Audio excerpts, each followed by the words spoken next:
Welcome back. 8 فروری 2024 کو ملک گیر عام انتخابات کی راہ میں حائل ایک اور رکاوٹ دور ہو گئی ہے۔ گزشتہ روز الیکشن کمیشن نے نئی مردم شماری کے نتائج کی بنیاد پر حتمی حلقہ بندیوں کی فہرست بھی جاری کر دی۔ نئی حلقہ بندیوں کے تحت قومی اسمبلی کی 6 نشستیں کم ہو گئی۔ اب قومی اسمبلی کی 266 اور صوبائی اسمبلی کی 593 نشستوں پر انتخابات ہوں گے۔ قومی اسمبلی کا ایوان اب 342 کے بجائے اب 336 ارکان پر مشتمل ہوگا، جس کے بعد آئندہ قومی اسمبلی میں وزیر اعظم کے انتخابات کے لیے 172 کے بجائے 169 اراکین کی حمایت درکار ہوگی۔ اب اگلے مرحلے میں الیکشن کمیشن کو 16 دسمبر سے قبل الیکشن شیڈیول جاری کرنا ہے، جس کے بعد الیکشن کمیشن کو انتخابات کے انعقاد کے لیے 54 روز درکار ہوں گے۔ اب پنجاب میں قومی اسمبلی کی 141، سندھ میں 51، بلوچستان میں 16، وفاقی دارالحکومت اسلام آباد میں 3 نشستیں ہوں گی۔ الیکشن کمیشن کے مطابق قومی اسمبلی میں خواتین کی 60 اور اقلیتوں کی 10 نشستیں مخصوص ہوں گی۔ اسی کے ساتھ قبائلی اضلاع کے 6 نشستوں کے اضافے سے کے پی کی قومی اسمبلی کی نشستوں کی تعداد 39 سے بڑھ کر 45 ہو گئی ہے۔ دوسری جانب کراچی کی قومی اسمبلی میں نشستوں کی تعداد 21 سے بڑھ کر اب 22 ہو گئی ہے۔ نئی حلقہ بندیوں کے مطابق پنجاب اسمبلی کی جنرل نشستوں کی تعداد 297 ہوگی، سندھ اسمبلی کی 130، کے پی کے کی 115 اور بلوچستان اسمبلی میں جنرل نشستوں کی تعداد 51 ہوگی۔ آج حلقہ بندیوں کا نوٹیفیکیشن جاری کرنے کے بعد چیف الیکشن کمشنر کی جانب سے بتایا گیا کہ نئی حلقہ بندیاں شائع ہو چکی ہیں، باقی سب کچھ بھی اپنے وقت پر ہی ہوگا۔ ہم سب کچھ اپنے وقت پر اور اس سے پہلے کر رہے ہیں۔ ان کا کہنا تھا کہ الیکشن شیڈیول اور اس کے علاوہ R Os, D R Os اور ان کی تمام تعیناتی بھی وقت پر ہی ہوگی۔ اس سے قبل سپریم کورٹ کے چیف جسٹس قاضی فائز عیسیٰ نے 90 روز میں الیکشن سے متعلق کیس کی سماعت کے دوران واضح کیا تھا کہ انتخابات کی تاریخ کا اعلان پتھر پر لکیر تصور کیا جائے گا۔ چیف جسٹس کا کہنا تھا کہ ہم تاریخ بدلنے نہیں دیں گے اور اسی تاریخ پر انتخابات کے انعقاد کو یقینی بنوائیں گے۔ اس صورتحال میں بات کرتے ہیں، ہمارے ساتھ موجود ہیں جناب احمد بلال محبوب، ایگزیکٹو ڈائریکٹر پلڈار۔ بہت بہت شکریہ احمد بلال صاحب، آپ نے ہمیں جوائن کیا ہے۔ حلقہ بندیوں کا بھی اعلان ہو گیا اور یہ الیکشن کی جانب ایک بڑا قدم ہے۔ کتنا اہم قدم ہے یہ، اور اس کے ساتھ ہی اب اس کے بعد اب جو مرحلہ ہے وہ کتنا امپورٹنٹ ہوگا اور اب ہم کس طرح سے مرحلہ وار الیکشن کی جانب بڑھیں گے؟ یہ بہت اچھی بات ہے کہ الیکشن کمیشن نے وقت مقررہ پہ جو ٹائم انہوں نے فکس کیا تھا کہ 30 نومبر کو وہ انتخابی جو حلقہ بندیاں ہیں ان کا حتمی اعلان کر دیں گے، تو انہوں نے وقت پہ اس کا اعلان کر دیا ہے۔ یہ بڑی خوش آئند بات ہے۔ اس کا مطلب ہے کہ باقی جو انتخابی پروگرام کے حصے ہیں وہ بھی اسی حساب سے چلیں گے۔ اس سے یقین ذرا مضبوط ہوتا ہے۔ اب اگلا تو پروگرام بات یہی ہے کہ الیکشن کمیشن جو ڈیٹیلڈ انتخابی پروگرام ہے اس کا اعلان کرے، جو 54 روز پہ محیط ہوتا ہے، اور وہ 8 فروری کو کنکلوڈ ہوگا جب پولنگ ڈے ہوگا۔ تو اس حساب سے اگر دیر سے دیر بھی پروگرام کا اناؤنسمنٹ کریں تو غالباً یہ 14 دسمبر کو انہیں اعلان کرنا پڑے گا، لیکن امید یہ کرنی چاہیے کہ اس سے پہلے اناؤنسمنٹ ہو جائے گی تاکہ یہ اپنے وقت پہ کنکلوڈ ہو سکے جو پولنگ ڈے کا کام ہے۔ اچھا یہ فرمائیے، جو اس وقت موجودہ صورتحال ہے پاکستان کی کلیدی سیاسی رہنما اور سیاسی جماعتوں کے حوالے سے، جو اس وقت قانونی پوزیشن ہے، عدالتی پوزیشن ہے، کیا نواز شریف صاحب اب جب کاغذات نامزدگی داخل کرنے کا وقت آئے گا، آج کی سچویشن میں کیا وہ کاغذات نامزدگی داخل کر سکتے ہیں؟ اور اگر عمران خان صاحب کی جو نااہلی ہے، وہ جو کہ چیلنج ہوئی ہے، سزا تو ان کی معطل ہے، نااہلی معطل نہیں تھی، وہ اب معطل ہونے کی اسلام آباد ہائی کورٹ میں فیصلہ محفوظ ہے، وہ اگر معطل ہو جاتی ہے نااہلی، تو کیا عمران خان صاحب بھی اپنے کاغذات نامزدگی داخل کرا سکیں گے؟ تو نواز شریف صاحب اور عمران خان کی کیا سچویشن ہے؟ میرا خیال یہ ہے کہ اسی وجہ سے غالباً پروگرام کو اناؤنس کرنے میں دیر ہو رہی ہے، کیونکہ وہ یہ چاہتے ہیں کہ نامینیشن پیپرز داخل کرنے کی جو تاریخ ہے وہ جتنی دیر سے ہو سکے اتنی دیر ہونی چاہیے۔ یعنی اسی لیے 15 دسمبر تو لاسٹ ہے دن جس دن وہ اناؤنس کر سکتے ہیں پروگرام۔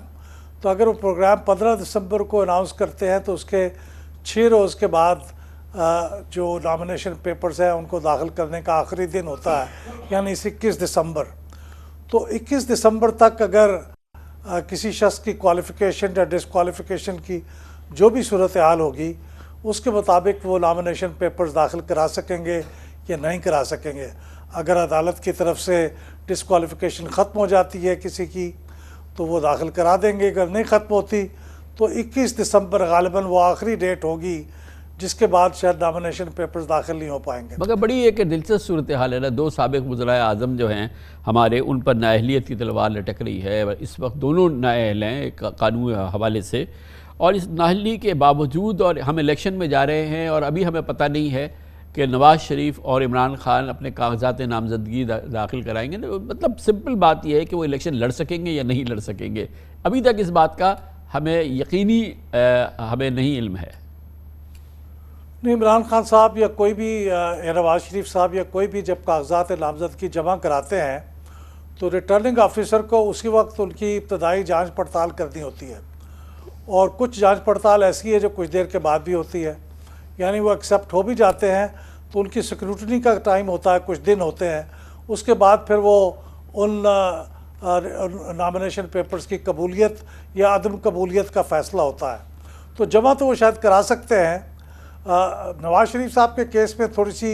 انٹرپریٹیشن کی ضرورت ہے کہ وہ کہتے ہیں 5 سال کا وقت گزر گیا ہے، لیکن وہ کہا گیا ہے کہ انتخابی قوانین میں بھی ترمیم ہو گئی ہے، اب وہ 5 سال کی نااہلی ہے، وہ پورے تاحیات نہیں ہے۔ لیکن کچھ لوگوں کا کہنا یہ ہے کہ چونکہ سپریم کورٹ کی انٹرپریٹیشن ہے کہ وہ تاحیات نااہلی ہے، تو اس کے لیے ایک عام قانون کی ضرورت نہیں ہے بلکہ آئینی ترمیم کی ضرورت ہے۔ تو آئینی ترمیم تو نہیں ہوئی، تو اس بارے میں شاید پھر سپریم کورٹ کو انٹرپریٹیشن کی طرف جانا پڑے گا، لیکن اس کے بارے میں ابتدائی فیصلہ تو ریٹرننگ آفیسر ہی کرے گا، جو اسی دن ہو سکتا ہے جب وہ پیپر وصول کرے، اور پھر یا بعد میں ہو سکتا ہے، اور ان کے خلاف بھی آپ کو معلوم ہے کہ اپیلیں ہو جاتی ہیں کورٹس کے اندر، ٹرائیبیونلز کے اندر، ہمارے ٹرائیبیونلز کے اندر بھی پیپر اگر منظور نہ کیا جائے تو ان کی اپیل ہو سکتی ہے، تو وہ ٹرائیبیونلز پھر اس کا فیصلہ کر دیتے ہیں۔ اگر وہ ٹرائیبیونلز کا فیصلہ بھی قبول نہ ہو تو پھر کورٹس میں بھی چلے جاتے ہیں، تو یہ پروسیس ذرا لمبا بھی ہو سکتا ہے اس کو، اس میں بعض اوقات تو بالکل آخری دن کے قریب جب وہ بیلٹ پیپر چھپنے والے ہوتے ہیں اس دن کورٹ کا فیصلہ آتا ہے، تو پھر بیلٹ پیپر کو تبدیل کیا جاتا ہے، تو اس لیے کچھ دنوں کا مارجن تو ہے، لیکن ابتدائی طور پہ میرے خیال میں دونوں امیدوار جن کا آپ نے نام لیا ہے وہ اپنے نامینیشن پیپر جمع کرانے کی کوشش تو کر سکتے ہیں۔ لیکن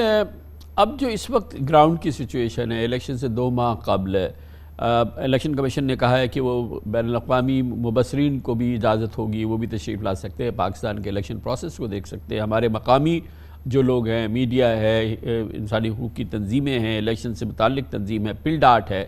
آپ لوگ بھی دیکھ رہے ہوں گے۔ اب الیکشن والے دن اور پھر الیکشن کے بعد جو ہوگا وہ تو ابھی عمل باقی ہے، الیکشن سے پہلے کی بھی جو صورتحال ہوتی ہے اس کو بھی آپ لوگ دیکھتے ہیں۔ جو اس وقت کی صورتحال ہے مجموعی طور پہ سیاسی صورتحال جو ہے الیکشن کے حوالے سے الیکشن میں جانے کے لیے، تو کیا پل ڈاٹ اور آپ کے جو تجربہ ہے کہ بین الاقوامی تنظیمیں جو ہیں اس صورتحال میں، جیسے آج ہم دیکھ رہے ہیں، اس میں اگر الیکشن ہوتے ہیں تو اس کو ایک فری فیئر الیکشن کا ماحول ڈکلیئر کریں گے، اسے ایک لیول پلینگ فیلڈ سمجھا جائے گا، اور کیا اس کی صحت کے اعتبار سے آج جو صورتحال ہے اس پر تو سوالات نہیں اٹھیں گے؟ یہ کہنا بہت مشکل ہے کامران صاحب، ماضی میں بھی جو لیول پلینگ فیلڈ ہے وہ لیول تو نہیں رہی، اس میں بھی کبھی ایک پارٹی کبھی دوسری پارٹی نشانہ بنتی رہی ہے، تو اب بھی مجھے کوئی لیول پلینگ فیلڈ تو آئیڈیلی نظر نہیں آ رہی۔ آئندہ آنے والے دنوں میں اگر الیکشن کمیشن اپنے آپ کو ایگزرٹ کرتا ہے اور اس بات کو یقینی بنا لیتا ہے کہ کسی پارٹی کے ساتھ زیادتی نہ ہو، ٹھیک ہے کچھ لوگ جن کے اوپر مقدمات چل رہے ہیں، جن کے اوپر سنگین الزامات ہیں، وہ اپنا قانون اور انصاف اپنا کورس وہاں اڈاپٹ کرے، لیکن جو پارٹی ہے اگر چونکہ وہ غیر قانونی تو نہیں ہے، پارٹی تحریک انصاف ایک قانونی پارٹی ہے، تو اس پارٹی کو اپنے قانون کے مطابق وہ تمام حقوق حاصل ہونے چاہیے جو دوسری پارٹیوں کو ہیں۔ البتہ انڈیویجولز جن کے اوپر مقدمے ہیں اور جن کو عدالت کے پروسیس کے مطابق کوئی سزا ہوتی ہے ان کی بات الگ ہے، لیکن کسی پارٹی کے ساتھ ڈسکریمنیشن نہیں ہونی چاہیے، اور الیکشن کمیشن اس پہ فیصلہ کن کردار ادا کر سکتا ہے کہ اس کو یقینی بنائے۔